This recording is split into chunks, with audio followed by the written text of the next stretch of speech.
Thursday morning, back here on Get Up. Kevin Nagandi with you. Magic Pistons Game 2. Pistons seeking their first home playoff win since 2008. They have 11 straight home playoff losses. Longest streak in NBA history. So you need this guy to step up, and that is your star, Cade Cunningham. I'll take it all the way. I'll do it myself. Close game, and then in the third quarter, you start to see the separation.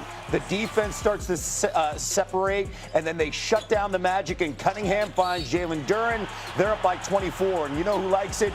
A familiar face. There's Zeke, old school Pistons, watching on. He likes what he sees. Isaiah Thomas, just under 4 minutes to play. Magic down 25. Pistons, they start the third quarter on a 30-3 run.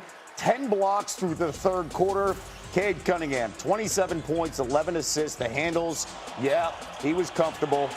And the Pistons, they evened the series 98-83 after a shocking Game 1 loss. Outside of the 30-3 run, though, to start that second half, their offense really struggled. In the other 40-some minutes, the team scored just 68 points on 40% shooting, while shooting 4 of 22 from 3. Detroit also turned the ball over 22 times compared to just once in that 7-minute, 30-second run. We know the NBA. We talk about it a lot. It's all about runs, but it was just one run. It was a big one. Back here with Michael Wilbon, the Hall of Famer. Your single biggest takeaway from what we saw in Game 2, which is some uninspired offense outside that 30-3 run. Well, Kevin, they don't have enough offense. Yeah. And that's not going to materialize suddenly during the playoffs just because they need it. Detroit had that nice run in the regular season, and there was one giant but. Cade Cunningham, if he's out, they did a great job when he was out of holding that team together, which is why J.B. Bickerstaff, to me, is Coach of the Year in the league. But they needed more offense. We knew it then. We can see it even more clearly now. They can get through Orlando with this. But beyond that, offensively, they're going to struggle. I mean, Cade Cunningham can't do all of this every night against increasingly good defenses. Yeah, the big question is, who's your number 2 offense that you count on? Durant does his job, but sometimes can you rely on him on a deep playoff run? Does Cade look right to you? Because, again, we're talking about a guy that's coming off a collapsed lung this spring. He started looking more right last night. Yeah. He did. I mean, but it's going to take some time, and he acknowledged that. Take some time to get back to the form. Look, to me, Cade Cunningham was first team All-NBA during that stretch that he had the Pistons playing well and number 1 seed in the East. And he might have been an MVP candidate there for a while before he goes down with that just insane injury. Again, by himself is sustainable. No, it looks like Detroit is a player and a year away. I mean, you know, that Game 1 performance against Orlando at home, they struggle at home. They may struggle some more in this series. We haven't even gotten to Florida yet for this series. But you're asking a lot for Cade Cunningham, as great as he has been, to just be the one-man offense for that team in the playoffs. All right, we've already talked about the 2 playoff games last night. Let's run the floor and talk about some other storylines here with the NBA, starting with Blazers Spurs, where Victor Wembanyama currently going through concussion protocol. Wilbon, are the Spurs in trouble if Wemby is not available for Game 3 tomorrow night? Yes. You know, the question is really, is he going to be able to play Game 4? Yeah. To me, Sunday, can he even be ready for Game 4? The average amount of time, Kevin, that's missed for a player in concussion protocol in the NBA is 9 days. That would take him out of Games 3 and 4, importantly. Here's the other thing.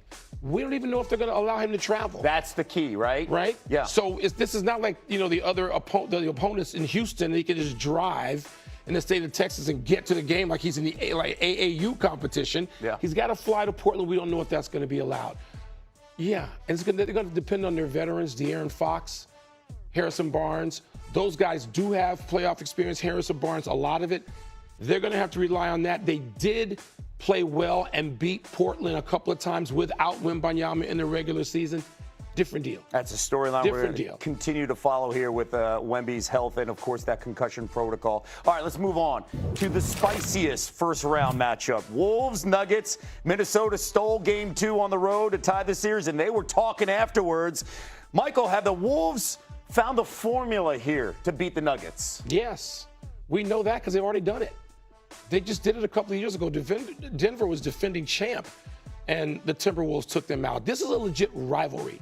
I don't know if this needs updating by one game, but these two teams are like 15-15 against each other in the last 30 games. They've played a ton of games against each other, and defensively, the Wolves are absolutely arrogant about what it is they think they can do. They have maybe the one player in Rudy Gobert who can actually deal with Joker some. He's not going to stop Joker. He's not. But the other night, he did a heck of a job against him in game 2, and Minnesota got back in that. You can say, well, Joker just missed those shots. Wait a minute. Rudy Gobert has been Defensive Player of the Year, 4 times? Yep. He can hold his own. That appears to be sustainable to a degree. And we've seen the Timberwolves do this to Denver. Yeah, and I'll bring up another. How about Jamal Murray? Jamal Murray, you have to step up. Jokic and Murray to have only 2 points in the fourth quarter. But that speaks, and that's why the Wolves were so arrogant about their defensive performance, calling people out. Yeah. I mean, games 3 and 4 in that series are really going to be worth watching. I know at the beginning of the year, I had Denver sort of bouncing back and some of the acquisitions they made and changes they made to win the whole thing. But every time I'd look at Minnesota as being a thorn, and Minnesota has been to the conference finals in the West each of the last 2 years. And that's going to be a long series. They're a matchup nightmare. All right, finally, how about LeBron? 41 years young, turning back the clock, leading the Lakers to a commanding 2-0 lead over the Rockets as the series heads back to Houston. Is this series over, Michael? I think so. LeBron, I mean, historically, and I know I'm leaning on what has happened, 24-0. That's not a small sample size. 24-0 in games and series in which his team leads 2-0.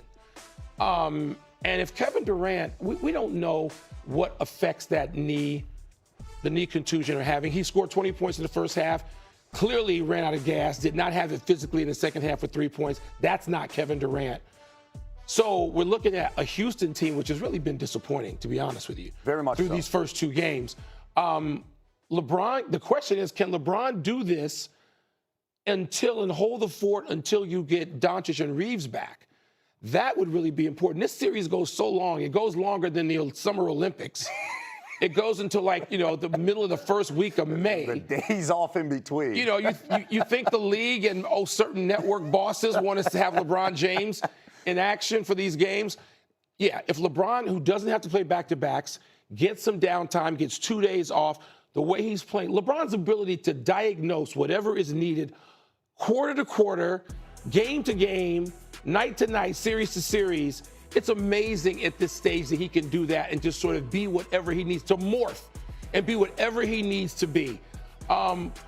Look, even if they win this series, they get OKC next. Yeah, but potentially let's not look too far. You get Luka and Austin Reaves But back. even with Luka and Austin Reaves, they had all those guys. They went to OKC and got smacked. And that's when Luka got in the regular hurt. season. Yes, when all of a sudden there was a hammy. So LeBron, there are no buts about what he's doing, how amazing it is. Can he get at least one of these games? I think they'll get a game in Houston as well. Houston just looks off. Houston had every chance in all season long, once Fred VanVleet was injured, to go and get a point guard, get somebody to help Kevin Durant. Kevin Durant bringing the ball up in the second half of games and having to do all of this. Kevin Durant not 27 years old either anymore. Houston blew it in a personnel way then. That's top of the pyramid. I'm not putting that on the staff or on the players. Houston, look at C.J. McCollum, who comes over from Washington to Atlanta, and look at the difference it's made. Houston needed a similar sort of acquisition, didn't get it, and they're paying the price. Kendrick Perkins brought it up yesterday. They don't like each other, and you could tell on the team. All right, Michael, thank you so much. Saturday night on ABC, we'll have Game 4 between Nikola Jokic and the Nuggets. Ant-Man and the Timberwolves, 8:30 Eastern. Ernie, Kenny, Charles, and Shaq, they tip off coverage 8 Eastern. They'll also be back at 11 Eastern to break down all the action.